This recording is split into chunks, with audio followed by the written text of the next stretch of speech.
History of paper.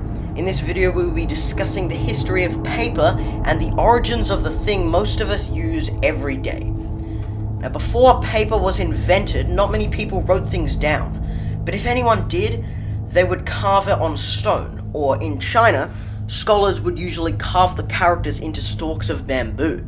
Some cultures would also write down their text on clay tablet-like things. In many places, people would also use pieces of broken pottery, also known as ostraka. I don't know how to pronounce it. I think it's ostraka. I don't know. Anyway, even earlier cultures also marked stuff on cave walls, like cave paintings and things like that. Now, the first ever thing that resembles modern-day paper was invented in Egypt as far back as the year 3000 BC. The people there would use the papyrus plant to create a sheet of paper type thing. They eventually started exporting papyrus across the known world, mainly the Mediterranean area. But sometime between 200 and 100 BC, Egypt banned shipment of papyrus to a place called Pergamum, located in Greece, because of a feud they had.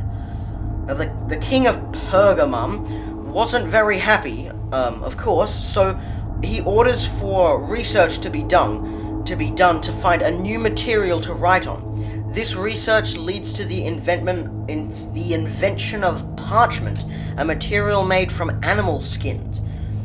What they didn't realize was that across the other side of the world in China, they'd been using silk to get a papery type material all along. Nowadays, paper is made from many things, such as either wood pulp, cotton, types of grasses, and others. The process we use today involves taking the material and putting it through chemical pulping, which breaks down a chemical called lignin. Now, the result is then meshed, screened, and dried, and the result of that can be made into high commodity printing products like newspapers. But there are more steps to making paper.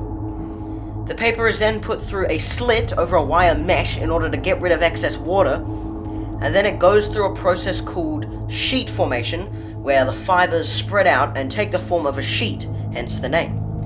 It then gets put into a press section, where about 50% of the water is removed. The sheets then get put into a series of spinning cast iron cylinders to be dried.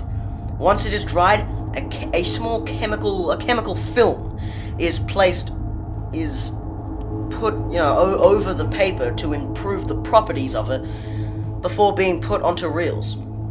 Then the paper gets cut into certain sizes, like A3 and A4 and stuff, and then wrapped into packaging and sent off to be sold.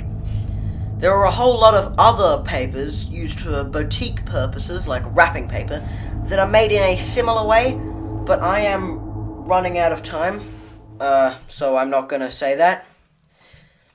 Yeah.